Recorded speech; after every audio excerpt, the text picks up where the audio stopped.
Hello students. सो आज हम discuss करेंगे chapter number 1, geometric chapter number 1 का प्रॉब्लम सेट। ठीक है, तो प्रॉब्लम सेट में सबसे फर्स्ट पार्ट जो है वो आपका एमसीक्यू वाला पार्ट है। सबसे पहले एमसीक्यू वाले पार्ट पे डिस्कशन करते हैं। ठीक है, फर्स्ट एमसीक्यू क्या दिया हुआ है, how many mid points does a segment have. एक सेगमेंट में कितने मिड पॉइंट होते हैं। तो आपने अगर थियोरी पार्ट, अगर मैंने जो एक्सप्लेनेशन पार्ट है, मैंने जब सेगमेंट डेफिनेशन समझाया था तो मैंने कभी बोला भी था कि एक सेगमेंट में सिर्फ एक ही मिड पॉइंट होता है। तो यहाँ पे मैं बोल सकता हूँ, यहाँ पे दिया हुआ है how many mid points does a segment है, तो इसका ऑप्शन आएगा, करेक्ट ऑप्शन क्या होगा उसमें, A option, that is only one. ठीक है, सेकंड ऑप्शन में सेकंड क्वेश्चन दिया हुआ है, how many points are there in the intersection of two distinct points, two distinct line, sorry, जब दो डिस्टिंक्ट यानी दो डिफरेंट लाइंस जब आपस में इंटरसेक्ट होती है, जब दो डिस्टिंक्ट लाइंस आपस में इंटरसेक्ट होती है तो उनका इंटरसेक्शन कितने पॉइंट पे होता है, उनके इंटरसेक्शन में कितने पॉइंट होते हैं, ओनली वन पॉइंट। तो इसके लिए इसका आंसर क्या हो जाएगा, ऑप्शन नंबर सी। फर्स्ट का ऑप्शन ए है, सेकंड का ऑप्शन सी है। थर्ड एमसीक्यू दिया हुआ है, how many lines are determined by three distinct points. जब तीन डिस्टिंक्ट पॉइंट्स लेते हैं तो कितनी लाइन्स बनती है। इसमें आपकी दो कंडीशन है, एक तो तीनों डिस्टिंक्ट पॉइंट्स कोलिनियर हो गए, या तो तीनों डिस्टिंक्ट पॉइंट्स नॉन कोलिनियर हो गए। कोलिनियर मतलब तीनों पॉइंट स्ट्रेट लाइन में हो गए। जब तीनों पॉइंट्स स्ट्रेट हो गए, एक ही लाइन में हो गए, तो हम लोग इसको ज्वाइन करेंगे तो कितनी लाइन बन गई, वन। जब तीनों पॉइंट स्ट्रेट लाइन में थे तो कितनी, स्ट्रेट लाइन मतलब तीनों पॉइंट्स क्या थे, कोलिनियर थे, तो कितनी लाइन बनी, वन। लेकिन इसमें सेकंड पॉसिबिलिटी क्या है कि तीनों पॉइंट्स नॉन कोलिनियर भी हो सकते हैं, मतलब एक पॉइंट इधर है, एक पॉइंट इधर है, एक पॉइंट इधर है, तीनों अलग अलग है। तो मैं इसको ज्वाइन करता हूं, एक लाइन, दो लाइन, और यहाँ पे हो गया तीन लाइन। तो अगर नॉन कोलिनियर पॉइंट्स हो गए तो कितनी लाइंस बनेगी, थ्री लाइंस, और कोलिनियर हो गए तो कितनी लाइंस बनेगी, वन लाइन। मतलब क्वेश्चन में मेंशन नहीं है पॉइंट्स कोलिनियर है कि नॉन कोलिनियर है, तो अगर क्वेश्चन में मेंशन नहीं है तो मतलब मेरा दोनों आंसर राइट है। तो पहले मतलब चेक करते हैं दोनों आंसर ऑप्शन में दिए है कि नहीं। देखो question number, option number third क्या दिया हुआ इसमें, वन और थ्री। इसका मतलब वन और थ्री वाला ऑप्शन राइट है, क्योंकि आंसर वन भी आ सकता है और आंसर थ्री भी आ सकता है। इसके लिए ऑप्शन नंबर सी करेक्ट है।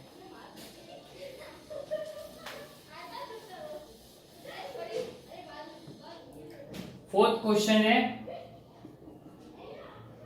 Find the distance between a, b if the coordinates a and b are -2 and 5। a का कोऑर्डिनेट है -2, b का कोऑर्डिनेट है 5। डिस्टेंस कैसे करते हैं, higher value minus lower value. तो higher value minus lower value करूंगा तो ये हो गया 5 + 2, आंसर आ गया 7। आंसर 7 आ गया, तो इसका आंसर हो गया option number C. Option number C क्या है, 7 है। तो ये आपका एमसीक्यू खत्म हो गया। एमसीक्यू नंबर 4,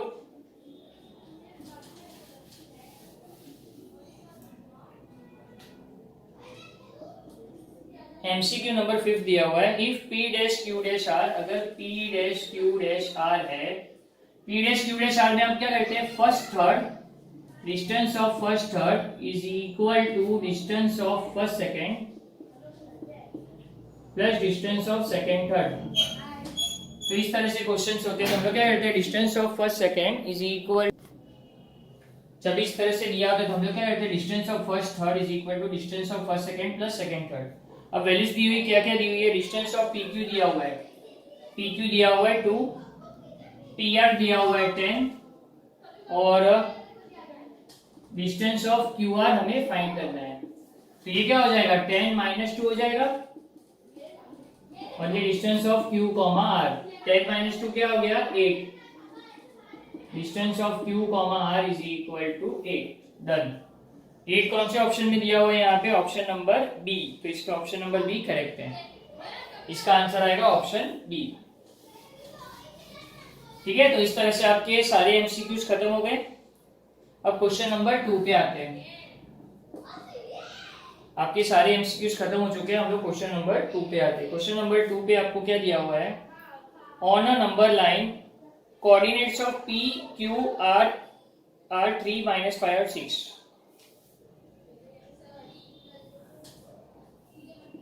0 मुझे क्या दिया है, कोऑर्डिनेट्स क्या दिए है, 3, -5 और 6। मतलब पॉजिटिव साइड में हाईएस्ट वैल्यू क्या लेनी है, 6।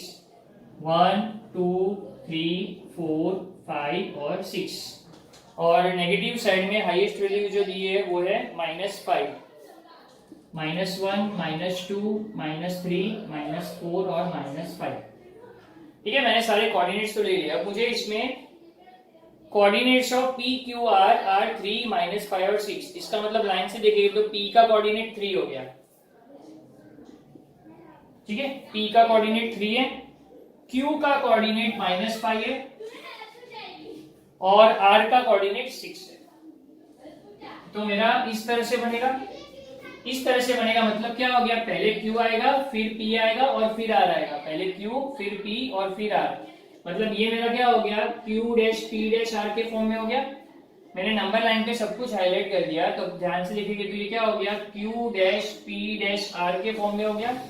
और इसको हम लोग लिखेंगे तो कैसा होगा, distance of first third is equal to distance of first second plus distance of second third. इस तरह से लिखेंगे हम लोग, first third is equal to first second plus second third. तो ये इस तरह से आंसर आना चाहिए मेरा। अब आपको इसके सामने 4 ऑप्शंस दिए हुए हैं, इसी क्वेश्चन के नीचे 4 ऑप्शंस दिए हैं, तो आपको देखना है ये वाला पार्ट आपको कौन से ऑप्शन में मिल रहा है। अगर मैं ध्यान से देखूंगा तो ये वाला पार्ट मुझे कौन से ऑप्शन में मिल रहा है, ये ऑप्शन में मिल रहा है मुझे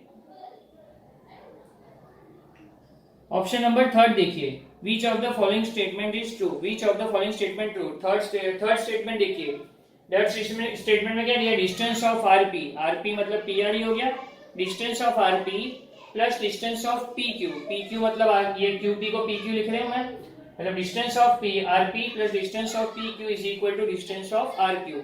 इस फॉर्म में दिया हुआ है, मतलब ऑप्शन नंबर सी करेक्ट है। हम लोग ने Q dash P dash R लिया, इन लोग ने पीछे से रीड किया, इन लोग ने पीछे से रीड किया, पीछे से रीड करेंगे तो क्या हो जाएगा, R dash P dash Q. पीछे से रीड करेंगे तो क्या होगा, R dash P dash Q. अब मैं इसको लिखूंगा तो क्या होगा, distance of R Q is equal to distance of R P plus distance of P Q. अब ये देखिए ऑप्शन नंबर 3 से टोटली मैच हो गया।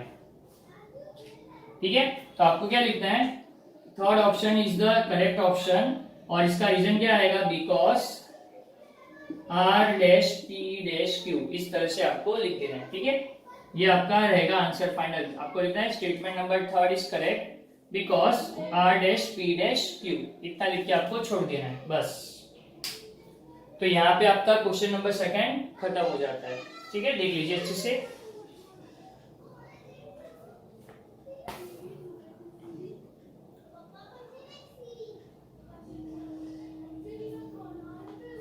ओके,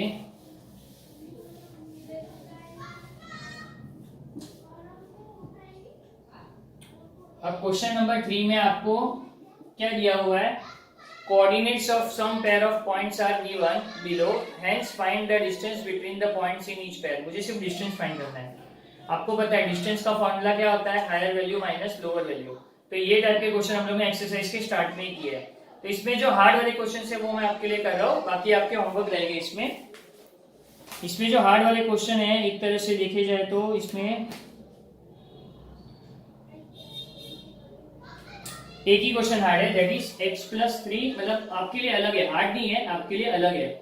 x+3 और x-3 आपके लिए अलग क्वेश्चन है, ऐसा क्वेश्चन आया नहीं है।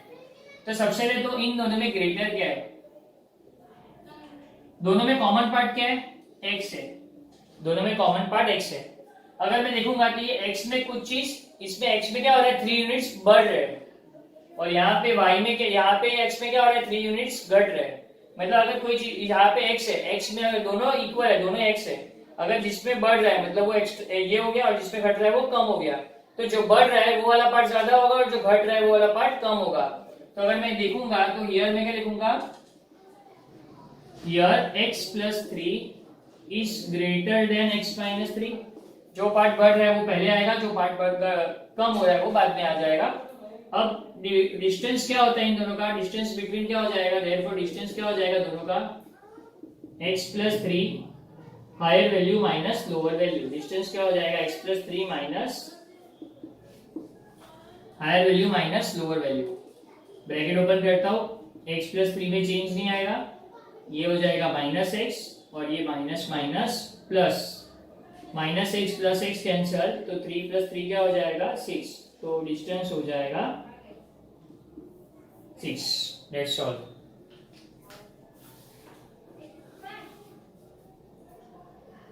ये एक हार्ड वाला पार्ट था, बाकी सब इजी वाले पार्ट थे, तो बाकी सब आपको करने हैं।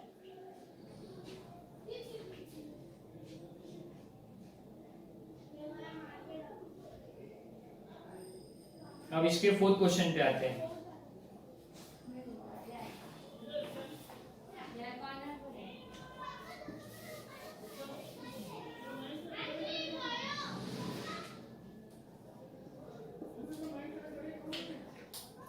इसके फोर्थ क्वेश्चन पे आते हैं। क्वेश्चन नंबर फोर्थ में क्या दिया है, coordinate of point P on a number line, coordinate of point P on a number line is -7।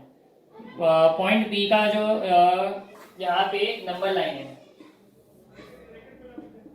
जिसका कोऑर्डिनेट है पॉइंट P है और जिसका कोऑर्डिनेट है -7।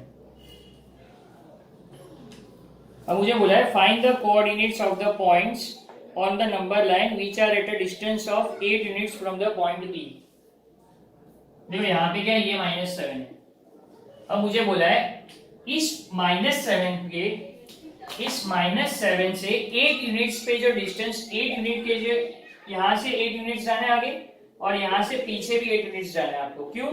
क्योंकि आपको बोला नहीं है कि on the right side 8 units देना है कि on the left side 8 units देना है। अगर मैं सपोज यहाँ पे 1 यूनिट लेता हूँ, मैं एक पॉइंट ले लेता हूँ, इधर एक पॉइंट आएगा और इधर एक पॉइंट आएगा, मैं 8 पॉइंट आगे बढ़ा तो मैंने इसका पॉइंट ले लिया क्यों, और 8 पॉइंट्स पीछे आ गया तो मैंने इसका कोऑर्डिनेट ले लिया लेट्स से r। तो अभी आपको क्या बोला यहाँ पे, फाइंड द कोऑर्डिनेट्स, इसके जो कोऑर्डिनेट्स है मुझे फाइंड करना है। पॉइंट P से 8 यूनिट में आगे जाता हूँ तो मेरे को मुझे एक पॉइंट मिला पॉइंट Q, और पॉइंट P से 8 यूनिट्स पे पीछे जाता हूं तो मुझे पॉइंट मिला पॉइंट R। तो अब मुझे यहाँ पे करना है, मुझे पॉइंट Q और पॉइंट R का कोऑर्डिनेट फाइंड करना है। सो अब मैं बोलता हूं कोऑर्डिनेट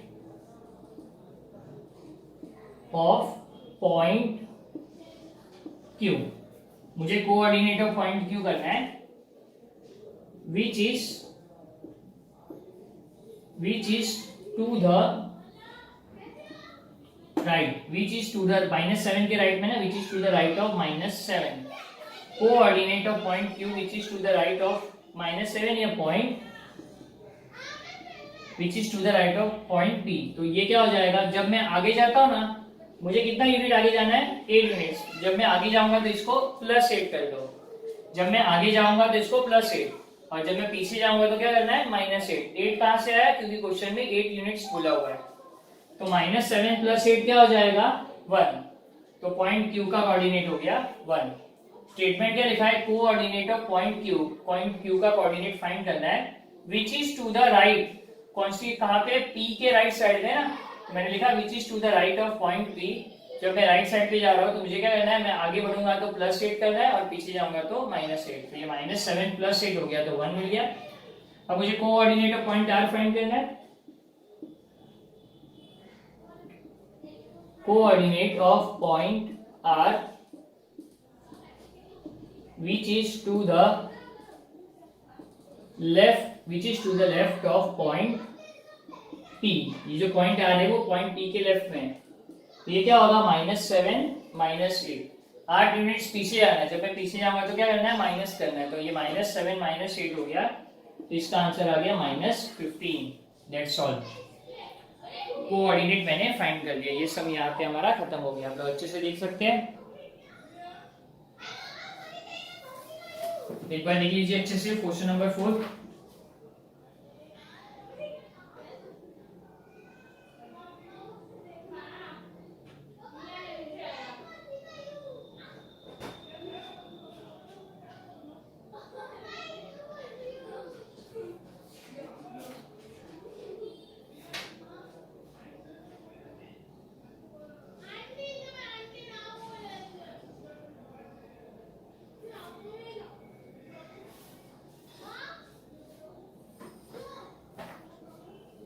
ठीक है, ये बात आपका खत्म हो गया क्वेश्चन नंबर 4। अब हम करेंगे क्वेश्चन नंबर 5। क्वेश्चन नंबर 4 और क्वेश्चन नंबर 6 एग्जैक्टली सेम है, ध्यान रखना। क्वेश्चन नंबर 4 और क्वेश्चन नंबर 6 एग्जैक्टली सेम है। तो क्वेश्चन नंबर 6 आपका होमवर्क रहेगा, ध्यान से सुनिए। क्वेश्चन नंबर 6 आपका होमवर्क रहेगा। मैं क्वेश्चन नंबर 5 करा रहा हूं पहले।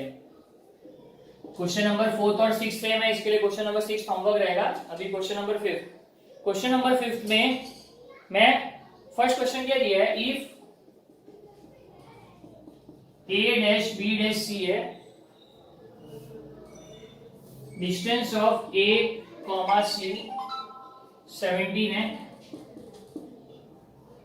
Distance of b comma c 6.5 है, distance of a comma b find करना है। ठीक है, ध्यान से सुनिए। ये सब हो जाएगा तो 5th का फर्स्ट हो जाएगा, तो 5th का सेकंड आपको करना रहेगा। इसके लिए ध्यान से सुनिए। तो जब भी हमें ये पोजीशंस दी होती है तो हम लोग क्या करते हैं, distance of first third, distance of first third is equal to distance of first second plus distance of second third. Distance of first third is equal to distance of first second plus distance of second third. तो distance of a comma c क्या है, 17 है। a comma b find करना है, b comma c क्या है, 6.5। तो 17 में से 6.5 माइनस हो गया, तो यहाँ पे बचेगा distance of a comma b। तो 17 में से 6.5 गया तो क्या बचेगा, 10.5 बचेगा। तो distance of a comma b is equal to 10.5। That's all. हो गया सम। Is that clear? ये वाला सम एकदम अच्छे से हो गया। 5th का फर्स्ट वाला है, 5th का सेकंड आपको खुद से करना है। सेम वैरायटी ऑफ क्वेश्चन है।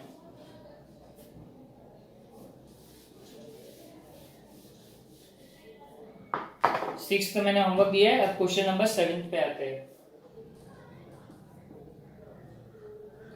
क्वेश्चन नंबर 7 में क्या बोला है मुझे, right the statements in the conditional form. Previous lecture में मैंने पूरा कंडीशनल स्टेटमेंट कैसे करना था वो बता दिया था। अब मुझे क्या लिखना है, right the following statement in conditional form. Every rhombus is a square. 7 का फर्स्ट क्या दिया हुआ है,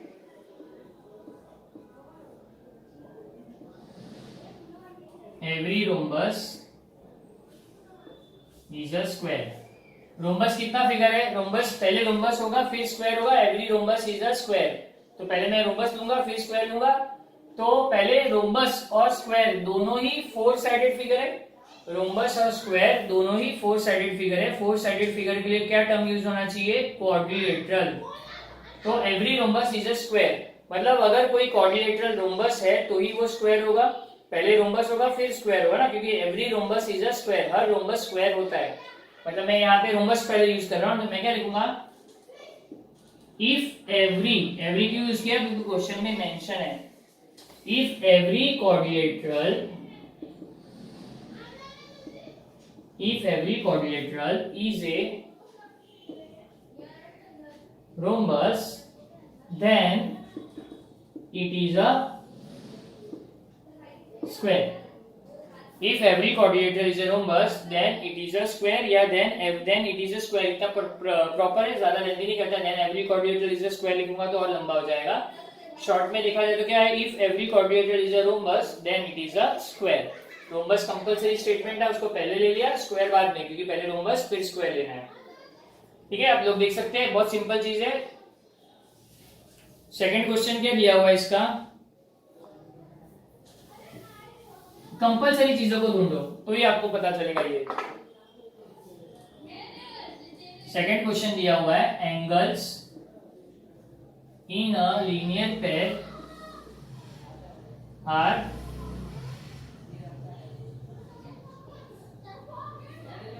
angles in a linear pair are supplementary. ये आपको कंपलसरी क्वेश्चन है, angles in a linear pair. अब इसमें कंपलसरी देखो, अगर एंगल्स लीनियर पेयर में नहीं होगे तो क्या वो सप्लीमेंट्री होगे, नहीं होगे। तो यहाँ पे लीनियर पेयर होना जरूरी है, एंगल्स का लीनियर पेयर होना जरूरी है तो ही वो सप्लीमेंट्री होगे। तो पहले क्या लिखूंगा, इफ लगा दो इसमें, if angles are in If angles are in a linear pair, then they are supplementary. इसका इफ देन फॉर्म किस तरह लिखा? अगर एंगल्स लीनियर पेयर में होंगे तो ही वो सप्लीमेंट्री होंगे। तो इसको रीड कैसे करना है? If angles are in a linear pair then they are supplementary, that's all. अगर एंगल्स लीनियर पेयर में है तो ही सप्लीमेंट्री। तो कंपलसरी कंडीशन क्या है? पहले लीनियर पेयर में होना जरूरी है। अगर लीनियर पेयर होगा तो ही 180 डिग्री मिलता है ना, तो इसके लिए पहले लीनियर पेयर में लिया, फिर लिखा बाद में दे आर सप्लीमेंट्री। देख सकते हैं आप लोग question number second.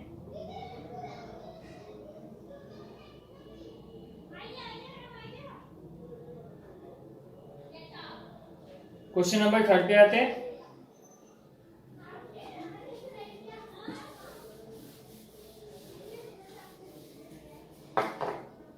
Question number third में आपको दिया हुआ है a triangle is a figure formed by 3 segment. A triangle is a figure formed by 3 segments. क्या दिया है? A triangle is a figure form by 3 segment. इस पे कंपलसरी क्या आना चाहिए? आप बोलोगे सर कंपलसरी यहाँ पे 3 सेगमेंट्स होना चाहिए, क्योंकि पहले 3 सेगमेंट को जोड़ेंगे तब जाके ट्राइंगल बनेगा ना। ट्राइंगल तो बाद में आ रहा है, पहले 3 सेगमेंट बनेंगे तो ट्राइंगल बनेगा ना। तो मतलब मुझे क्या लेना है? पहले सेगमेंट को, ट्राइंगल को हटा दो। तो मैं क्या करता हूँ, ये ट्राइंगल वाला पार्ट हटा देता हूँ। अगर मैं इसको ऐसा लिखूं, if a figure is form by 3 segments. If a figure is formed by 3 segments, then it is a triangle. That's all. Compulsory चीज है जो है उसको पहले ले लो और उसको फ्रेमिंग इस तरह से करो कि आपका स्टेटमेंट एकदम करेक्ट हो जाए ग्रामेटिकली। तो मैंने क्या किया? If a figure is formed by 3 segments, then a figure is a triangle या then it is a triangle. That's all. आप लोग देख सकते हैं अच्छे से, बहुत सिंपल चीज है। एक ही बार एक्सप्लेन कर रहा हूं ताकि आपको एकदम दिमाग में बैठ जाए। इसमें ज्यादा डिटेल में जाने की जरूरत नहीं है, सिर्फ कंपलसरी स्टेटमेंट पहले रखने हैं और जब बाद में आ रहा है उसको बाद में रखो और इफ देन को ऐड कर दो स्टेटमेंट में। इसका फोर्थ क्वेश्चन देखते हैं।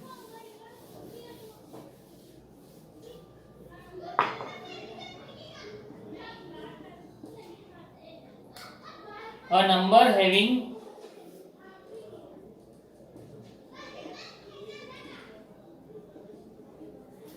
a number having only 2 divisors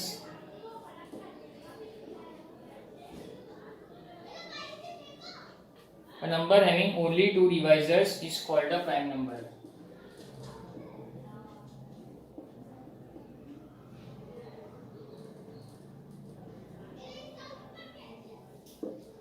A number having only 2 divisors is called a prime number. ठीक है, अब ध्यान से देखिए, इसमें कंपलसरी प्राइम नंबर होने के लिए 2 डिवाइजर, पहले 2 डिवाइजर हो गए तो ही प्राइम नंबर होगा। समझ में आया कि अगर 2 डिवाइजर पहले पता नहीं चलेगा तो मैं बोल सकता हूँ कि ये नंबर प्राइम नंबर है कि नहीं? नहीं। मतलब कंपलसरी कंडीशन क्या है? 2 डिवाइजर्स, ओनली 2 डिवाइजर्स पहले होना चाहिए। तो सीधा सीधा क्या कर देता हूँ, इधर इफ लगा देता हूँ, इधर दैन लगा देता हूँ। कैसे? इफ अ नंबर, मैं इधर ही लिख देता हूँ, ये देखो स्टेटमेंट है, इधर इफ ऐड कर देता हूँ। तो क्या हो गया? इफ अ नंबर हैविंग के बदले इधर क्या ऐड करेगा? Is having. If a number is having only 2 divisors then it is called a prime number. That's all. समझ में आया? अगर ओनली 2 डिवाइजर्स, ये जो कंपलसरी पार्ट था पहले ही था और जो बाद में चाहिए था ऑलरेडी बाद में है, तो हम लोग को क्या करना है? सिर्फ इफ देन ऐड कर देना है। इफ इधर ऐड किया, इसको प्रॉपर स्टेटमेंट बनाने के लिए इसमें इस ऐड किया। तो if a number is having only 2 divisors, then it is called a prime number. That's all. हो गया सम। बहुत सिंपल चीज है। इफ देन फॉर्म आपको थोड़ा सा कंसंट्रेट करना है, अच्छे से हो जाएगा। ओके, इसके 4 क्वेश्चन हो गए। नेक्स्ट पार्ट पे आते हैं।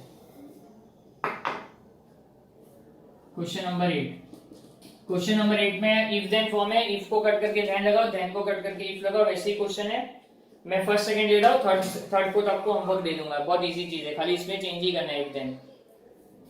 फर्स्ट क्वेश्चन में दिया है if if the sum of the measures of a triangle, if the sum of measures of angles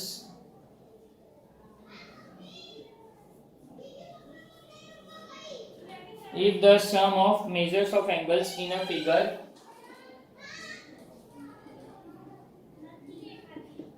is 180 degree, in a figure is 180 degree, then the figure is a triangle.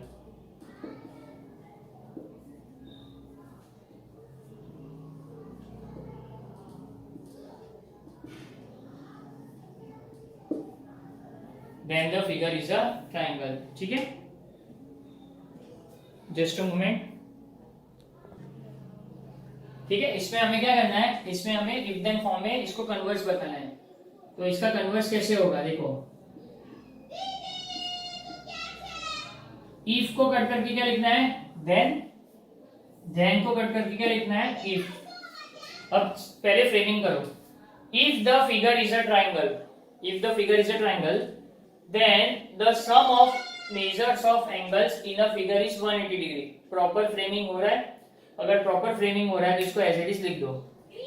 ये proper framing हो रहा है तो मैंने क्या किया, if then के बदले इफ लिख दिया. फिर if the figure is a triangle, if the figure is a, if the figure is a triangle, फिर then, ये if को कट करके then लिखा है ना, तो then the sum of the measures, then the sum of measures of angles in a figure is 180 degree. Compare कर लीजिए. मैंने क्या किया, सिर्फ इफ को कट करके ध्यान लिखा है, ध्यान को कट करके इफ लिखा है, बाकी पूरा स्टेटमेंट एज इट इज रखा है. आप लोग एक बार दोनों क्वेश्चन और आंसर दोनों को कंपेयर कर लीजिए, आपको क्लियर हो जाएगा ये.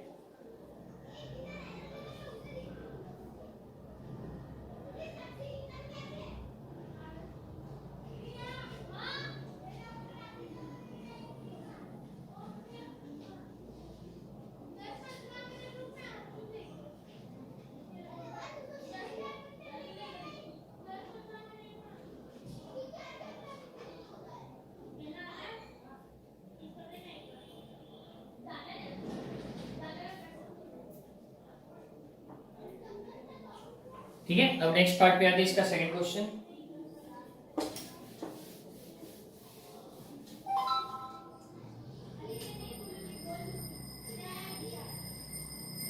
इसके सेकंड क्वेश्चन में आपको दिया हुआ है, if the sum of the measures,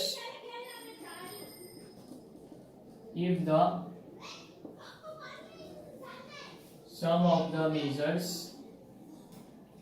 if the sum of the measures, आगे दिया हुआ है, of two angles is 90 degree, of two angles is 90 degree, then they are complement of each other, then they are complement of each other. ठीक है, if को cut करके then लिख देता हूं और then को कट करके if लिख देता हूं. अब फ्रेमिंग में देखते हैं इसका आंसर किस तरह होना चाहिए. अगर मैं स्टार्टिंग में बोलूं if they are complement of each other, बात नहीं बनेगी. क्यों? क्योंकि स्टार्टिंग में कभी भी प्रोनाउन यूज नहीं होता. अब क्वेश्चन को ध्यान से देखते हैं, ये दे किसके लिए यूज किया पहले वो पढ़ते हैं.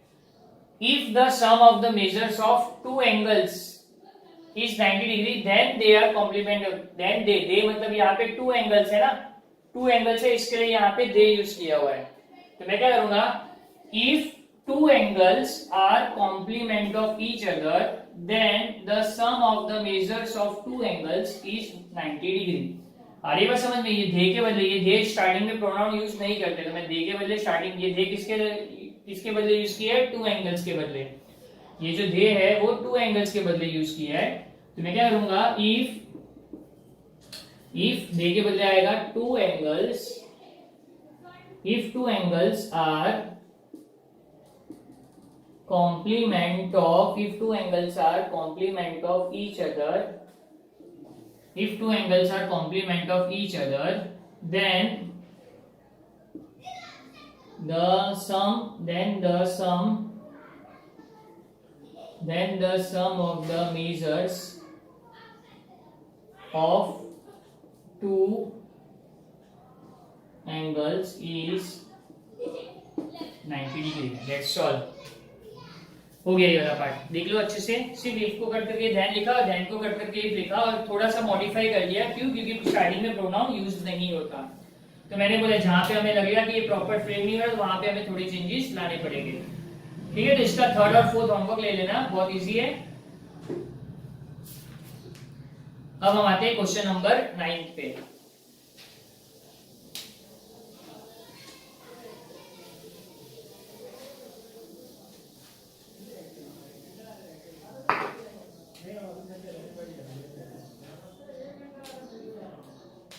क्वेश्चन नंबर 9 में आपको दिया हुआ है राइट द एंटीसीडेंट, एंटीसीडेंट मतलब given part, and the consequent, consequent मतलब पार्ट टू बी प्रूव्ड वाला part in the following statements.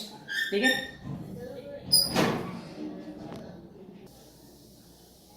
चलिए 9th क्वेश्चन की तरफ बढ़ते हैं। 9th क्वेश्चन में दिया हुआ है right the antecedent. Okay, first question क्या है 9th का? If all sides of a triangle are congruent,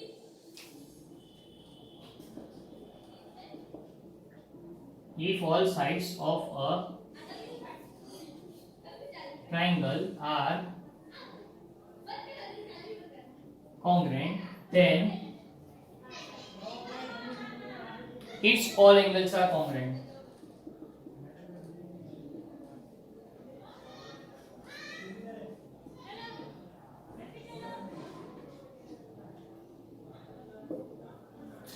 अब मैं आपको समझा दूं, इफ के जो बाद वाला पार्ट होता है ना, ये वाला पार्ट होता है गिवन वाला पार्ट, यानी एंटीसीडेंट होता है,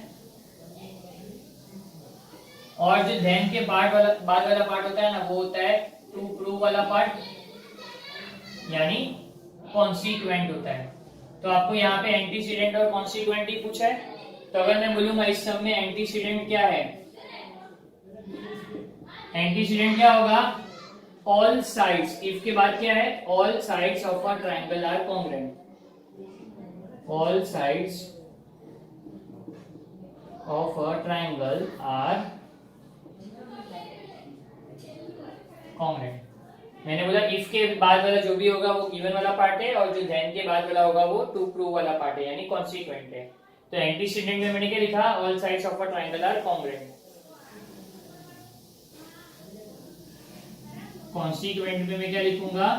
it's all angles are congruent, या इट्स नहीं लिखूंगा तो भी चलेगा, ऐसा लिख दूंगा all angles are congruent. That's all. देख लो अच्छे से, इट्स ऑल एंगल्स लिखूंगा तो भी चलेगा, ऑल एंगल्स आर कॉन्ग्रुएंट लिखूंगा तो भी चलेगा। एंटीसीडेंट मतलब क्या होता है? इफ के बाद वाला पार्ट, और कॉन्सिक्वेंट मतलब देन के बाद वाला पार्ट। आप लोग अच्छे से देख लीजिए।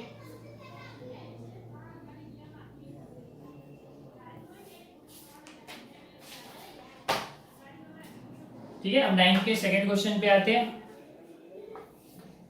हो गया 9th का फर्स्ट क्वेश्चन, 9th के सेकंड क्वेश्चन पे आते हैं।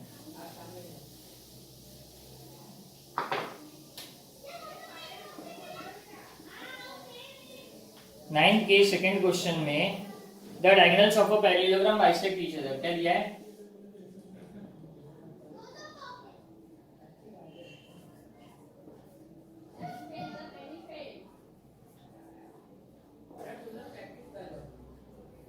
The diagonals of a parallelogram bisect each other। ठीक है, अब आप बोलोगे सर इसमें तो ना इफ दिया हुआ है ना देन दिया हुआ है, तो नहीं दिया है तो उसको कंडीशनल फॉर्म में लाओ। पहले कंडीशनल फॉर्म में लाओगे तो ही आपको पता चलेगा। ठीक है, the diagonals of a parallelogram bisect each other. तो इस ऐसे वाले स्टेटमेंट में पहले पैरेललोग्राम होगा तो ही बाइसेक्ट करेंगे ना डायगोनल्स। अगर कोई क्वाड्रेटिक पैरेललोग्राम होगा तो ही उसके डायगोनल बाइसेक्ट करेंगे। तो इसका इफ देन क्या होगा? पैरेललोग्राम में तो क्या लिखूंगा? If a quadrilateral is a parallelogram, four sided figure था इसके लिए वर्ड quadrilateral यूज हुआ। If a quadrilateral is a parallelogram, then its diagonals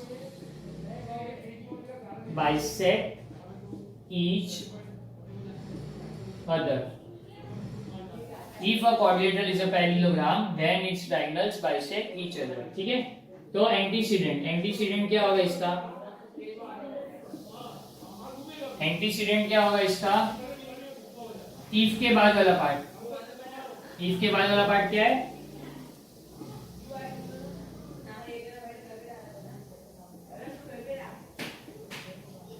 if के बाद वाला पार्ट क्या है, quadrilateral is a parallelogram. Consequent क्या होता है, धैन के बाद वाला पार्ट, धैन के बाद वाले पार्ट में क्या है, it's diagonals bisect each other, that's all, हो गया सम खत्म।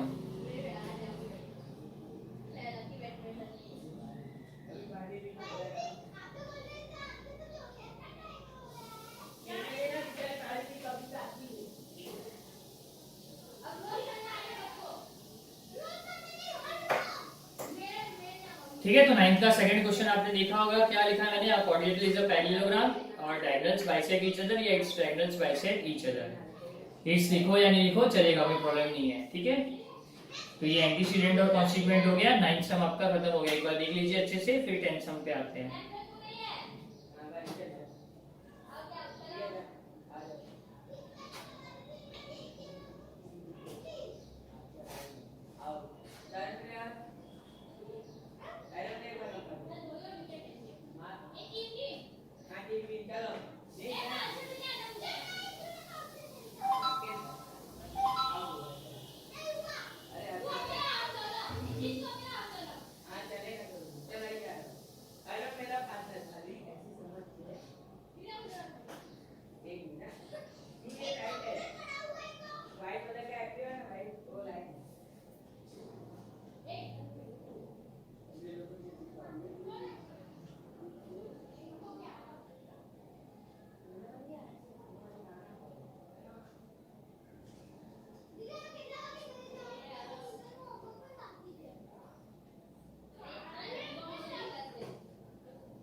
चलिए नेक्स्ट पार्ट की तरफ बढ़ते हैं।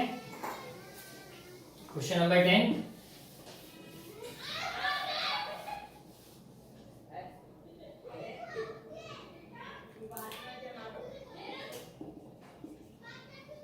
क्वेश्चन नंबर 10th में दिया हुआ है, जस्ट अ मोमेंट, ठीक है। तभी 10th के फर्स्ट क्वेश्चन पे आते हैं हम लोग।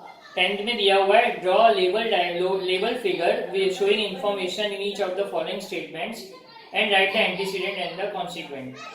अब पहले तो डायग्राम बनाना है हमें, डायग्राम बनाने के बाद एंटीसीडेंट स्टेटमेंट का, स्टेटमेंट से एंटीसीडेंट और कॉन्सिक्वेंट बताना है। डायग्राम क्या दिया है, two equilateral triangles are similar, दो इक्विलेटरल ट्रायंगल्स ड्रॉ करने हैं,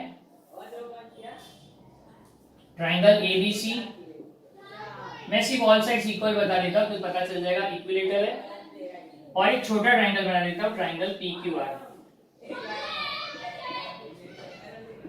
इसकी कुछ मेजरमेंट्स ले लेता हूं, साइड्स का ये इस तरह से मैंने डायग्राम बना दिया। दो इक्विलेटरल ट्रायंगल्स है, सिमिलर ऑब्जेक्ट्स क्या होते हैं, जो एक तरह से एक जैसे दिखे, तो ये भी ट्रायंगल है और ये भी ट्रायंगल है, दोनों एक जैसे दिख रहे हैं ना, ट्रायंगल ट्रायंगल, तो मैं बोल सकता हूँ कि दो इक्विलेटरल ट्रायंगल है। अब ये दोनों आपस में सिमिलर है, कोई भी दो चीज, इक्विलेटरल ट्रायंगल्स तो हमेशा आपस में सिमिलर होते हैं, तो मैंने तो सबसे पहले ये बता दिया, दो इक्विलेटरल ट्रायंगल का डायग्राम ड्रॉ कर दिया। अब मुझे दिया है two equilateral triangles are similar, तो पहले मुझे इसका इफ देन फॉर्म बनाना होगा। अगर two equilateral triangles are similar में कंपलसरी चीजें क्या है, पहले ट्रायंगल का इक्विलेटरल होना जरूरी है, अगर वो इक्विलेटरल होगा तो ही सिमिलर दिखेगा, अगर दोनों ट्रायंगल इक्विलेटरल हो गए तो ही सिमिलर दिखेगा ना।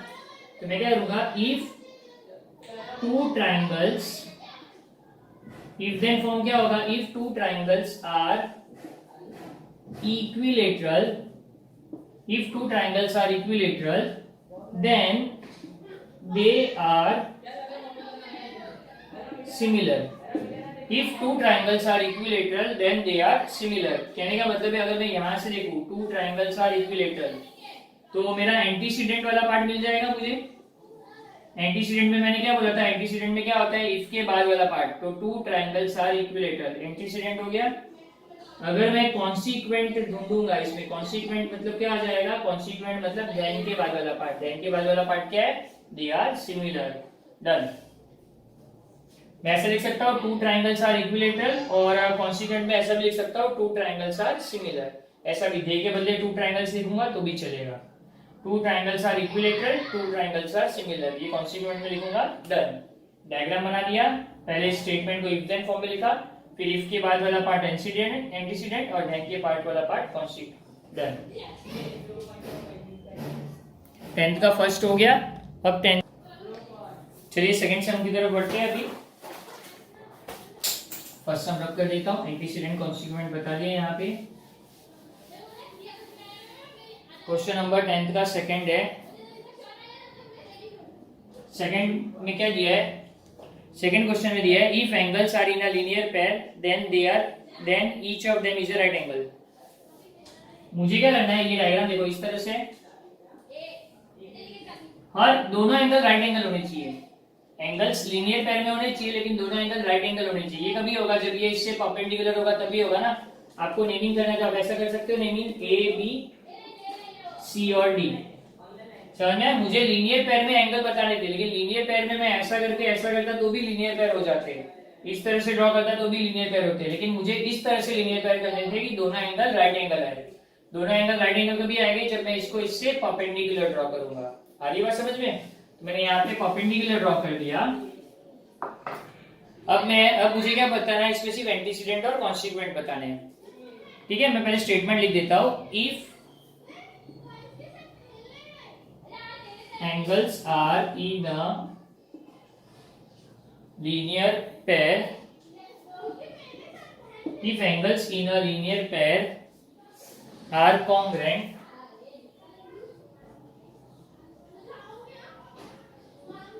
if angles in a linear pair are congruent, then each of them is a right angle, then each of them is a right angle. तो मैंने बोला एंटीसीडेंट क्या होगा, इफ के बाद वाला पार्ट, ये पूरा आ गया, angles in a linear pair are congruent. Consequent क्या होगा, ईच ऑफ देम के बदले मैं ऐसा लिख सकता हूँ, each angle is a right angle, खत्म। एंटीसीडेंट आ गया, angles in a linear pair are congruent, ये हो गया एंटीसीडेंट, और each angle is a right angle, ये हो गया कॉन्सिक्वेंट। दैट्स ऑल, ये वाला सम हमारा खत्म हो गया।